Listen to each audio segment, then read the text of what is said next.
அப்போஸ்தலர் நடபடிகள் 18ஆம் அதிகாரம் 9வது 10வது வசனத்தை நாம் வாசிக்கலாம். ராத்திரியிலே கர்த்தர் பவுலுக்கு தரிசனமாகி, நீ பயப்படாமல் பேசு, மௌனமாயிராதே, நான் உன்னுடனே கூட இருக்கிறேன், உனக்கு தீங்கு செய்யும்படி ஒருவனும் உன்மேல் கை போடுவதில்லை, இந்த பட்டணத்தில் எனக்கு அநேக ஜனங்கள் உண்டு என்றார். ஆண்டவருடைய நாமம் மகிமைப்படுவதாக. நாம் வாசித்ததான இந்த வேத பகுதி, அப்போஸ்தலனாகிய பவுல் கொரிந்து பட்டணத்தில் கர்த்தருக்கு ஊழியம் செய்து கொண்டிருந்த காலத்தில் ஆண்டவர் அப்போஸ்தலனாகிய பவுலுக்கு சொன்ன வார்த்தைகள். பவுலுடைய வாழ்வை நீங்கள் கவனித்து பார்த்தீங்கன்னா, அப்போஸ்தலனாகிய பவுல் வெளிப்பாட்டின்படி ஊழியம் செய்த ஒரு ஊழியக்காரர். பவுலுடைய வாழ்வில் தேவனுடைய வெளிப்பாடுகளை அவர் உணர்ந்தவராக என்ன செஞ்சார், இருந்தார். முதல் விசை தேவனுக்கு விரோதமான ஒரு வழியில் ஓட்டத்தில் ஓடிக்கொண்டிருந்த அந்த மனுஷன் பக்தி வைராக்கியமாய் கிறிஸ்தவ மார்க்கத்தில் இருக்கிறவர்களை எல்லாம் துன்புறுத்த வேண்டும், கொலை செய்ய வேண்டும், அழித்து ஒழிக்க வேண்டும், இந்த மார்க்கத்தையே நிர்மூலமாக்கணுங்கிற வெறியில ஓடிக்கொண்டிருந்தவனை அவன் தமஸ்குவுக்கு போகிற வழியில் கர்த்தர் அவனை தொட்டார். சவுலே சவுலே, ஏன் என்னை துன்பப்படுத்துகிறாய், முள்ளிலே உதைக்கிறது உனக்கு கடினமாமே அப்படின்னு சொன்னார். அங்கதான் முதல் விசை அவன் இயேசுவோடு நேருக்கு நேர் ஒரு சந்திப்பு அவனுக்கு நடக்கிறது. அன்றைக்கு அவன் சரியான கேள்வியை ஆண்டவரிடத்துல கேட்டான். முதல் கேள்வி, ஆண்டவரே நீர் யார் அப்படிங்கிற கேள்வியை கேட்டான். ரெண்டாவதா ஆண்டவரிடத்துல அவன் கேட்ட கேள்வி, நான் என்ன செய்ய சித்தமா இருக்கிறேன். இன்னைக்கும் நான் சொல்றேன், எந்த தேவனுடைய பிள்ளை இந்த ரெண்டு கேள்வியையும் கேட்கிறாங்களோ, யார் இந்த ரெண்டு காரியத்தை சரியா புரிஞ்சுக்கிறாங்களோ, அவங்க வாழ்வு கனி நிறைந்த வாழ்வாகத்தான் இருக்கும். ஆண்டவரே நீர் யார், அவர் யார் என்பதை அறிந்தவர்கள் அவர் சித்தம் செய்ய தங்களை ஒப்பு கொடுப்பார்கள். அதைத்தான் அவர் கேட்டார். தமஸ்குவுக்கு போகிற வழியில மாத்திரமல்ல, தமஸ்குவுக்கு போனதுக்கு அப்புறம் அவன் ஜெபித்து கொண்டிருக்கிறான். ஆண்டவர் அனனியா என்கிற ஒரு சீசனை பார்த்து சொல்றார், நீ அவனுக்கு போய் நான் சொன்னதை சொல்லணுங்கிறார். அவன் பயப்படுறான். அவன் சொல்றான், ஆண்டவரே இவன் எங்களை துன்புறுத்தும்படி வந்தவன், நாங்க அவனுக்கு போய் என்ன செய்யறது? அப்போ ஆண்டவர் சொன்னார், அப்படி கிடையாது. அந்த அப்போஸ்தலர் 9ஆம் அதிகாரத்தில் 15வது 16வது வசனத்தில் அங்கே வசனம் சொல்லி இருக்கிறது, நீ அப்படி நினைக்காத. அவன் யார் அப்படின்னா, அவன் புறஜாதிகளுக்கும் ராஜாக்களுக்கும் இஸ்ரவேல் புத்திரருக்கும் என்னுடைய நாமத்தை அறிவிக்கிறதற்காக நான் தெரிந்து கொண்ட பாத்திரம். அவன் யாரு? நான் தெரிந்து கொண்ட பாத்திரம். அடுத்த வசனம் சொல்லி இருக்கு, நான் அவனுக்கு காண்பிப்பேன். என்னங்க? என் நாமத்து நிமித்தம் எவ்வளவாய் பாடுபட வேண்டும் என்பதை அவனுக்கு காண்பிப்பேன். நான் தெரிந்து கொண்ட பாத்திரம் நான் அவனுக்கு காண்பிப்பேன். அதனாலதான் சொன்னேன், அப்போஸ்தலனாகிய பவுல் வெளிப்பாட்டின்படி ஊழியம் செய்த கர்த்தருடைய அப்போஸ்தலன். நீங்க 16ஆம் அதிகாரத்தில் பார்த்தீங்கன்னாலும் தெரியும், மக்கதோனியா நாட்டில் இருக்கக்கூடிய ஒரு மனுஷன் வந்து, சகோதரரே இங்கே வந்து எங்களுக்கு உதவி செய்யுங்கள் என்கிற ஒரு தரிசனத்தை அவன் காண்கிறான். அது மட்டும் இல்லை, இதிலே பின்பகுதியில் அப்போஸ்தலர் நடபடிகள் 23ஆம் அதிகாரத்தில் 11வது வசனத்தில் ஆண்டவரே சொல்றாரு, நீ என்னை குறித்து எருசலேமில் சாட்சி கொடுத்தது போல ரோமாவிலும் என்னை குறித்து என்ன செய்யணும்? சாட்சி கொடுக்க வேண்டும். திடன்கொள் அப்படின்னு சொல்றாரு. அகிரிப்பா அரசனுக்கு முன்பதாக நின்று தேவனிடத்தில் பெற்றுக்கொண்ட தரிசனங்களை எல்லாம் அவன் சொல்லிட்டு அகிரிப்பா ராஜாவை பார்த்து சொல்றார், ராஜாவே, நான் அந்த பரம தரிசனத்துக்கு கீழ்ப்படியாதவனா இருக்கவில்லை. 27ஆம் அதிகாரத்துல ஒரு மிகப்பெரிய கப்பல் சேதத்துல பாதிக்கப்படுகிறார்கள். அந்த கப்பல் சேதத்துல எல்லாருக்கும் மிகப்பெரிய சேதம் உண்டாயிருச்சு. அந்த நேரத்துல 14 நாட்களாய் சாப்பிடாம இருந்த அந்த மக்களுக்கு மத்தியில் எழும்பி நின்று பவுல் சொல்றாரு, 27ஆம் அதிகாரத்துல 23வது 24வது வசனத்தை பார்த்தீங்கன்னா, ஏனென்றால் என்னை ஆட்கொண்டவர் நான் சேவிக்கிறவருமான தேவனுடைய தூதன் இந்த ராத்திரியிலே என்னிடத்தில் வந்து நின்று பவுலே பயப்படாதே. என்ன செய்யாத? சத்தமா சொல்லுங்க, எல்லாரும் சொல்லுங்க. பவுலே பயப்படாதே. நீ ராயனுக்கு முன்பாக நிற்க வேண்டும். நீ யாருக்கு முன்னால நிக்கணும்? ராயனுக்கு முன்னால நிக்கணும். இதோ அதனால உன்னுடனே கூட யாத்திரை பண்ணுகிற யாவரையும், கூட யாரெல்லாம் யாத்திரை பண்ணுகிறார்களோ அவர்கள் அனைவருக்கும் தேவன் தயவு பண்ணினார் என்றார். உனக்கு தயவு பண்ணினார். தேவன் உனக்கு தயவு பண்ணதுனால உன் கூட டிராவல் பண்ற எல்லாருக்கும் அந்த தயவு வெளிப்படுகிறது. பவுல் தேவனுடைய வெளிப்பாடை பெற்று ஊழியத்தை செய்தவன். இப்போ 18ஆம் அதிகாரத்துல ஆண்டவர் ராத்திரியிலே பவுலுக்கு தரிசனமாயி என்ன சொல்றாரு? நீ பயப்படாமல் பேசு அப்படிங்கிறாரு. என்ன சொல்றாரு? என்ன செய்யணும்? நீ பேச வேண்டும். எப்படி பேசணும்? பயப்படாம பேசணும். பழைய ஏற்பாட்டில் பல தீர்க்கதரிசிகளுக்கு இதே வார்த்தை சொல்லப்பட்டிருக்கு. நம்ம நேரம் கருதி நான் போகிற போக்கில் அப்படி சொல்லிட்டே போக விரும்புகிறேன். ஏசாயா தீர்க்கதரிசி, அவனுக்கு சொல்லப்படுகிற வார்த்தை ஏசாயா 58:1 சொல்லப்பட்டிருக்கிறது, நீ எக்கால சத்தம் போட்டு முழங்கு, நீ மௌனமாயிராத.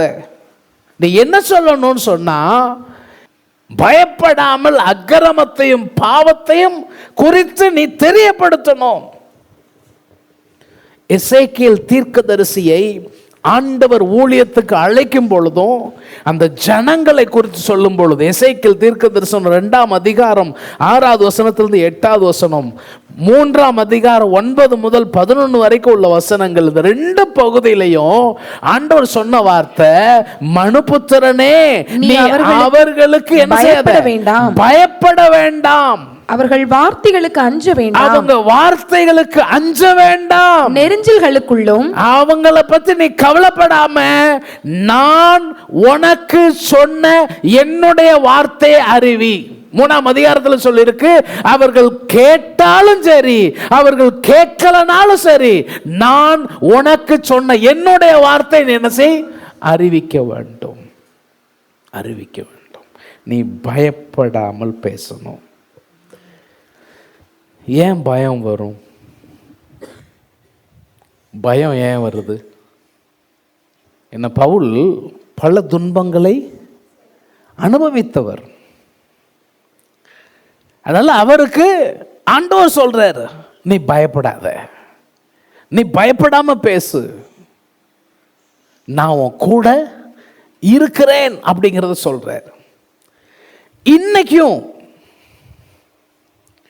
நமக்கு முன்பதாக பலவிதமான எதிர்ப்பின் மேகங்கள் நிறைய இருக்கு. சபையாய் கூடி ஆராதிக்க முடியாத பலவிதமான நெருக்கடிகள் நம்ம தேசத்தில் இருக்கிறது.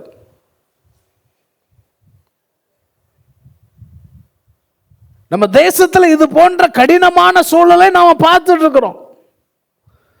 சாதாரணமா கிறிஸ்மஸ் கொண்டாடுகிறதற்கு அதற்கான டெக்கரேஷன் பண்ணியிருந்ததை கூட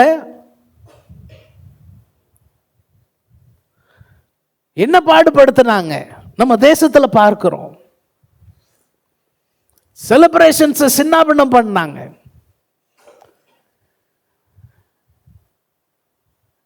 நாங்க சில மதத்தினுடைய காப்பாளர்கள் சொல்லிட்டு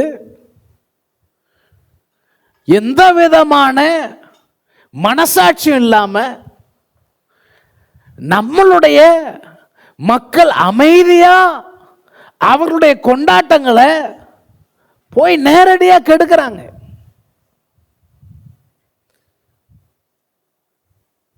முன்ன எப்போதையும் விட இன்னைக்கு நமக்கு எதிர்ப்புகளும், நாம சுதந்திரமா கர்த்தருடைய வார்த்தையை சொல்லுவதற்கும், நாம சுதந்திரமா நம்முடைய நம்பிக்கையை நம்முடைய வாழ்வில் நமக்கு கிடைச்சிருக்கிற சுதந்திரத்தை பயன்படுத்தி அதை செயல்படுத்துவதற்கும் இன்னைக்கு நிறைய சவால்களும் பிரச்சனைகளும் இருக்கு. இப்ப இந்த நேரம் சட்டம் எனக்கு இந்த உத்தரவாதத்தை கொடுக்கிறது, நாம் சட்டத்தை காமிக்கிறதா கர்த்தரை பார்க்கிறதா? சட்டத்தை காட்டலாம், ஆனா உன்னை எதுக்க வரவனுக்கு மண்டையில் என்ன இருக்கணும்? அவனுக்கு சட்டம் தெரியாதா? தெரியும், ஆனா அவனுக்கு வேற ஒன்று பிடிச்சிருக்கு. அதை சட்டத்தால் என்ன செய்ய முடியாது, சரி செய்ய முடியாது. இதுக்கு பின்னால செயல்படுகிற வேறொரு விஷயம் இருக்கு. அப்ப நீ என்ன செய்யணும்? அவனை பார்க்க கூடாது, அவரை பார்க்கணும். அவர் உனக்கு சொல்றாரு, கிறிஸ்தவ வரலாறு சொகுசுல எழுதப்பட்ட வரலாறு கிடையாது. கிறிஸ்தவ நம்பிக்கை என்பது ஏதோ அப்படி ரொம்ப சுலபமா எழுதப்பட்ட வரலாறு கிடையாது. கிறிஸ்தவ வரலாறு என்பது சிலுவையின் வரலாறு. சிலுவை என்பது இன்றைக்கு வேண்டுமானால் புனித சின்னமாக தெரியலாம், ஆனால் சிலுவை என்பது அன்றைக்கு தூக்கு கயிறுக்கு சமம்.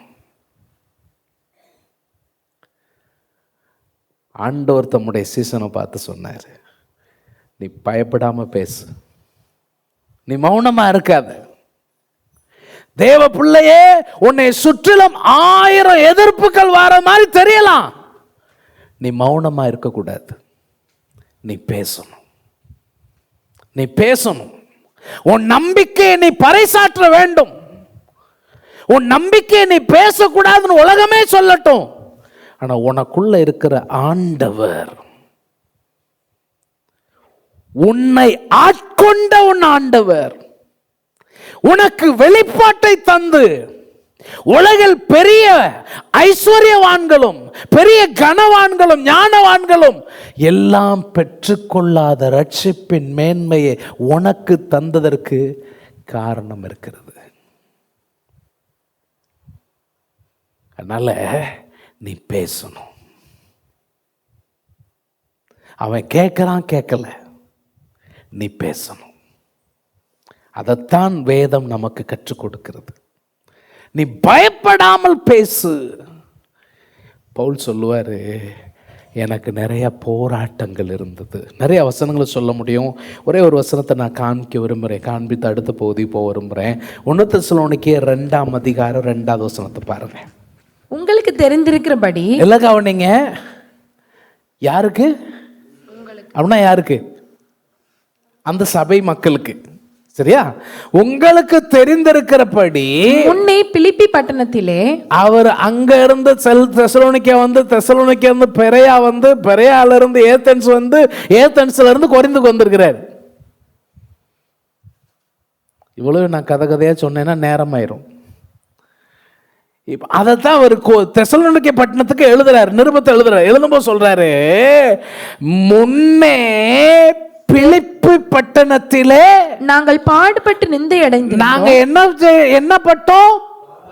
பாடுபட்டோம். பாடுபட்டது மட்டுமல்ல, என்ன அடைந்தோம்? நிந்தை அடைந்திருந்தோம். இன்னைக்கு நிறைய பேர் நினைச்சுக்கிட்டு இருக்கிறாங்க, இயேசுவை விசுவாசிக்கிற வாழ்க்கை என்றால் அப்படி பெரிய டாம்பிகமான வாழ்க்கை வாழ்கிற நபர்கள் தான், அப்படிதான் நீங்க இயேசு பெரியவர்னு சொல்ல முடியும். புதிய ஏற்பாடு உபதேசம் அது கிடையாது. புதிய ஏற்பாட்டு உபதேசம் என்னன்னா, அவர் நாமத்துக்காக நீ நிந்தை அடைய வேண்டியது இருக்கும். இது கசக்கு. 1ஆம் தேதி இப்படி எல்லாம் பேசணுமா? நாங்கள் பாடுபட்டு நிந்தை அடைந்திருந்தோம். வெகு போராட்டத்தோடு. நல்லா கவனிங்க. எப்படிங்க? கிறிஸ்தவ வாழ்வு என்பது எளிது அல்ல. நீ கிறிஸ்துவுக்காக வாழ வேண்டிய வாழ்வு என்பது போராட்டம் நிறைந்த வாழ்வு தான். சொன்னார், வெகு போராட்டத்தோடு தேவனுடைய சுவிசேஷத்தை உங்களுக்கு சொல்லும்படி நம்முடைய தேவனுக்குள் தைரியம் கொண்டிருந்தோம். இன்னைக்கு நான் உனக்கு சொல்றேன், உன்னை பயமுறுத்துகிற எந்த காரியமா இருந்தாலும் உனக்குள்ளே ஒரு தேவன் இருக்கிறார். அவருக்குள்ளே நிச்சயம் இருக்கிறது. அந்த நிச்சயத்துக்குள்ளே நீ தைரியம் கொள்ளலாம். ஆமென். எனக்கு என்ன இருக்கு? போராட்டம் இருக்கு, இருக்கட்டும். போராட்டத்தோட பெரியவர் எனக்குள்ள இருக்கிறார். நம்புறீங்களா? நிந்தை இருக்கு. என் நிந்தை என்ன செய்ய போகுது? ஒன்றும் செய்யாது. அதை காட்டிலும் மேன்மையான தேவனாகிய கர்த்தர் எனக்குள்ள இருக்கிறார். சொல்றாரு பாருங்களேன், நாங்க ஒவ்வொரு இடத்துலையும் ஊழியம் செய்யும் பொழுது ரொம்ப லகுவாலாம் ஊழியம் செய்யலாம். ஒரு 20ஆம் அதிகாரத்தில் சொல்லுவார், நான் போகிற பட்டணத்திலெல்லாம் கட்டுகளும் உபத்திரவமும் எங்களுக்கு வைக்கப்பட்டிருக்கிறது என்று பரிசுத்த ஆவியானவர் சொல்றாரு. ஆனால் நான் எதை பற்றியும் கவலைப்பட மாட்டேன். என் பிராணனையும் அருமையாக எண்ண மாட்டேன். எனக்கு நோக்கம் என்ன? எனக்கு கொடுக்கப்பட்ட ஊழியத்தை நான் நிறைவேற்றி சந்தோஷமாக முடித்து அவர் பாதத்துக்கு போய் சேரணும். 2026ஆம் ஆண்டில் உங்களை குறித்த தேவ திட்டம் நிறைவேற நீங்கள் உங்களை அர்ப்பணிக்க வேண்டும். அல்லேலூயா. உலகத்துக்காக ஓடினது போதும், உலக காரியங்களுக்காக ஓடினது போதும். என் ஆண்டவரே, உம்முடைய காரியத்திற்காக நான் செய்ய வேண்டியதை இந்த ஆண்டிலே செய்வதற்கு எனக்கு பலத்தை தாரும். அவர் சொல்றாரு, போராட்டம் இருந்துச்சு. போராட்டம் இருந்தாலும் எனக்கு கவலை இல்லை. ஏன் தெரியுமா? இங்க வசனம் சொல்லுது, நம்முடைய தேவனுக்குள் தைரியம் இருக்கிறது. சொல்லுங்க, எல்லாரும் சொல்லுங்க, இந்த வார்த்தை சொல்லி பாருங்களேன். யாருக்குள்ள தைரியம்? எல்லாரும் சொல்லுங்களேன், நல்ல வாயை திறந்து சொல்லுங்களேன். யாருக்குள்ள தைரியம்? போராட்டமா? எனக்கு என்ன இருக்கு? தைரியம் இருக்கு. இந்த தைரியம் என் கூட எங்க அம்மா அப்பா இருக்கனால வந்ததில்ல. இந்த தைரியம் எனக்கு தேவையான பேங்க் பேலன்ஸ்லாம் சரியா இருந்ததுனால வந்ததில்ல. இந்த தைரியம் எனக்கு பொலிட்டிக்கல் இன்ஃப்ளூயன்ஸ் இருக்கிறதுனால வர்ற தைரியம் இல்ல. பெரிய பெரிய அதிகாரிகள் என் கூட துணைக்கு இருக்கிறதுனால, என் பைக்குள்ள ஆட்கள் நிறைய இருக்கிறாங்க, இன்ஃப்ளூயன்ஸ் இருக்கு. நோ, இந்த தைரியத்துக்கு காரணம் என் தேவன். என் தேவன் அவர் தான் சொல்றாரு, நான் உன்னோட கூட இருக்கிறேன். யார் சொல்ற? நான் சொல்லட்டுமா? இந்த உலகத்தில் ஒரு மனுஷனும் நம்மகிட்ட வந்து சொல்ல முடியாது. கிறிஸ்மஸ் அன்னைக்கு இல்லை, நம்ம கிறிஸ்மஸ் ப்ரோக்ராம் நடத்தினா அரசியல்வாதிகள் வருவாங்க. நாங்க உங்க சைடு நிக்கிறோம்னு சொல்லுவாங்க. ஆலயத்தில் கும்பிட்டு போட்டுட்டு இருப்பாங்க. அவங்க ஆளு வெளியே நம்ம சர்ச்சுகளை உடைச்சிக்கிட்டு இருப்பாங்க. இதுதான் உலகம். உலகம் அப்படிதான் இருக்கும். உலகம் அப்படிதான் இருக்கும். ஆனா நமக்கு சுவிசேஷத்தை தந்த இயேசு கிறிஸ்து, அவருக்கு ஒரு பேர் இருக்கு. அந்த பேர் என்ன தெரியுமா? இம்மானுவேல். தேவன் நம்மோடு இருக்கிறார். சொல்லுங்க, சொல்லுங்க. அவர் நம்ம கூட இருக்கார். பவுல் வாழ்க்கையில் பல விஷயத்தை அறிக்கை செஞ்சார். நேரம் இல்லை, அதனால நான் சுருக்கமாக சொல்ல, என் வார்த்தையில் சுருக்கி கொள்ள விரும்புகிறேன். 2 தீமோத்தேயுல பவுல் தன்னுடைய போராட்டங்களெல்லாம் எழுதிட்டு கடைசியில் இந்த வார்த்தையை சொல்கிறாரு. 2 தீமோத்தேயு 4ஆம் அதிகாரம் 17ஆவது வசனத்தை பாருங்களேன். கர்த்தரோ எனக்கு துணையாக நின்று, முந்தின வசனத்தை நீங்க வீட்டில் போய் வாசிங்க. அவருக்கு இருந்த பிரச்சனை எல்லாம் சொல்றாரு. சொல்லிட்டு சொல்றாரு, கர்த்தரோ எனக்கு என்னவா நின்னாரு? துணையாக நின்று. இந்த 2026ஆம் ஆண்டு முழுவதும் மட்டுமல்ல, உன் வாழ்க்கை முழுசும் கர்த்தர் உனக்கு துணையா நிற்பார். ஆமென். எனக்கு இந்த துணை இல்லையே, அந்த துணை இல்லையே, அவங்க எனக்கு ஒத்தாசை பண்ண மாட்டாங்க, இவங்க எனக்கு ஒத்தாசை பண்ண மாட்டேங்கிறாங்க, நான் எல்லாருக்கும் செஞ்சேன், எல்லாரும் என்ன விட்டுட்டாங்களே, விடத்தான் செய்வாங்க. உன்னை விடாத ஒரு தேவன் ஒருத்தர் இருக்கிறாரு. அவர் கைவிடவே மாட்டாரு. கர்த்தரோ எனக்கு துணையாக நின்று என்னாலே பிரசங்கம் நிறைவேறுகிறதற்கு, புறஜாதியார் எல்லாரும் கேட்கிறதற்காக என்னை பலப்படுத்தினார். அதாவது இந்த ஆண்டவர் உனக்கு துணையா மட்டும் நிக்க மாட்டாரு, இந்த ஆண்டவர் உன்னை பலப்படுத்தவும் செய்வாரு. அல்லேலூயா.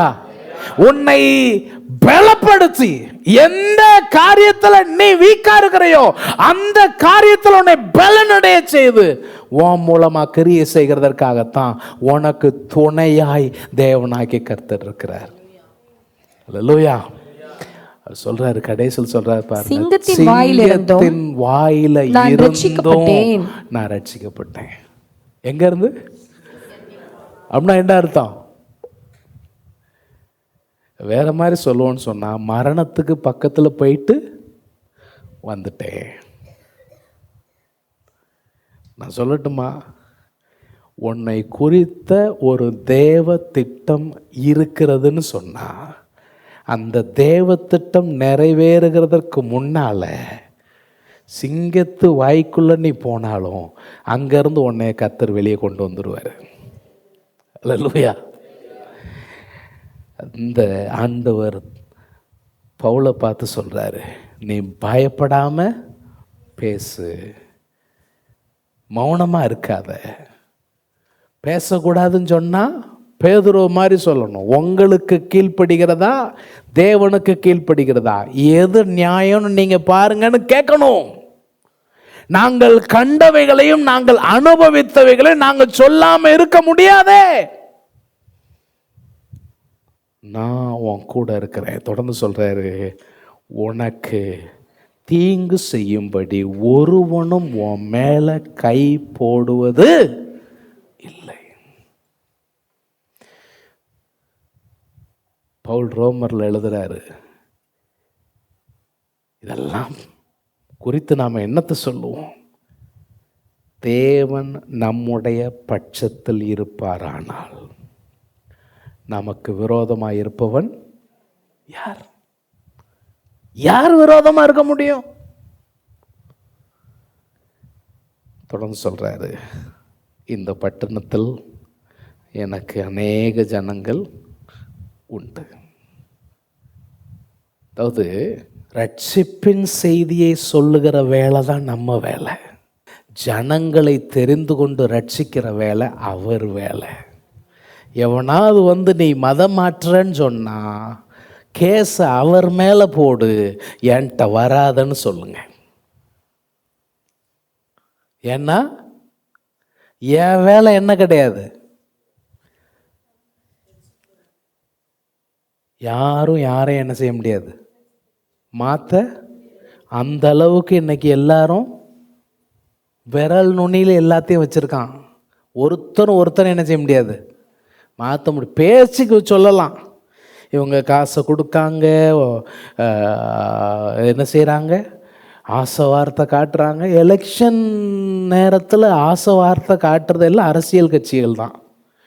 இப்போ கணக்குப்படி கேஸ் போட்டால் ஒரு கட்சியும் ஆட்சியை நடத்த முடியாது இல்லையா? எலெக்ஷன் நேரத்தில் தான் பூச்சாண்டி வருதுங்காங்க. அப்போ உண்மைப்படி பார்த்தா பிரச்சனை அங்கே தான் இருக்கு. ஆனால் அவங்க நம்மளை என்ன செய்வாங்க? நீ தான் பிரச்சனை. வசனம் சொல்லுது, இந்த பட்டணத்தில் யாருக்கு? இந்த பட்டணத்தில் எனக்கு. இது முக்கியமான வார்த்தை. யாருக்கு? எனக்குன்னா கேப்ரியலுக்கு கிடையாது. எனக்குன்னா அவருக்கு. அப்போ விளையாட்டெல்லாம் எங்க வைக்கணும்? அவர்கிட்ட வச்சுக்கணும். என்னை தொந்தரவு பண்ணக்கூடாது. இந்த பட்டணத்தில் எனக்கு அநேக ஜனங்கள் உண்டு. ஒரே ஒரு வசனத்தை நான் காமிக்கிறேன், நம்ம நேரம் இல்லை. அப்போஸ்தலர் நடபடிகள் 15ஆம் அதிகாரத்தில் 14வது வசனத்தை பாருங்க. தேவன் புறஜாதிகளின் என்று தமது நாமத்திற்காக ஒரு ஜனத்தை தெரிந்து கொள்ளும்படி. இந்த வார்த்தையை பாருங்களேன், எப்படிங்க? புறஜாதிகளின் நின்று தமது நாமத்திற்காக. யாருக்கு சொல்லுங்க? தமதுனா யாரு? தேவன், கடவுள். அவர் நாமத்துக்காக ஒரு ஜனத்தை தெரிந்து கொள்ளும்படி முதல் அவர்களுக்கு. அதாவது நான் சொல்றேன், யாரையும் என்ன வார்த்தை கொடுத்தோ ஒருத்தரை கொண்டு வந்து என்ன செய்ய முடியாது? ஒரு இடத்துல நிறுத்த முடியாது. அப்படி ஏதாவது காசு கொடுத்து எதுவும் செய்ய முடியும்னா சொல்லுங்க. நிறைய பேருக்கு என்ன தெரியாதுன்னா, இவங்க காசு கொடுத்து மதம் மாத்துறாங்க அப்படிம்பாங்க. நாங்கள் சர்ச்சுக்கு கூட்டு வந்து காசு வசூல் தான் பண்ணுறோம். காசு கொடுக்கறது இல்லை, காசு வாங்குறோம். ஆனால் வாழ்க்கையை மாற்றுகிற வல்லமை எங்கள் கையில் இல்லை, எங்களுக்கு உள்ள இருக்கிறவருக்குள்ள இருக்கிறது. அல்லேலூயா. அதாங்க வசனம் சொல்லுது, தமது நாமத்திற்காக ஒரு ஜனத்தை. யாரு? நான்லங்க, அவர்.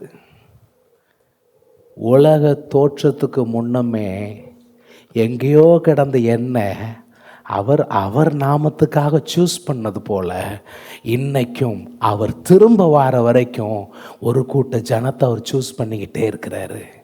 அதற்கான கருவிகளாய் நீங்களும் நானும் இந்த ஆண்டு பயன்பட வேண்டும். நம்முடைய சபை அதற்கான கருவியாக பயன்பட வேண்டும் என்று கர்த்தர் நம்மை எதிர்பார்க்கிறார். முழங்கால் பிடிடுவோம், கர்த்தருடைய முகத்தை நோக்கி பார்ப்போம். அருமையான கர்த்தருடைய பிள்ளையே, இந்த ஆண்டில் கர்த்தர் உனக்கு வாக்கு கொடுத்திருக்கிறார். நான் உன் கூட இருக்கிறேங்கிறாரு. நீ அவருடைய சித்தம் செய்ய உன்னை அர்ப்பணிப்பாயா? அன்பின் ஆண்டவரே, நீர் எங்களுக்கு தந்தமுடைய வார்த்தைகளுக்காய் நன்றி. இந்த வருடம் முழுவதும் உம்முடைய பிள்ளைகள் உம்முடைய நாமத்தை மகிமைப்படுத்தி உம்முடைய சித்தம் செய்ய ஒவ்வொருவருக்கும் உதவி செய்யும், ஆசீர்வதியும். இயேசுவின் நாமத்தில் பிதாவே, ஆமேன், ஆமேன்.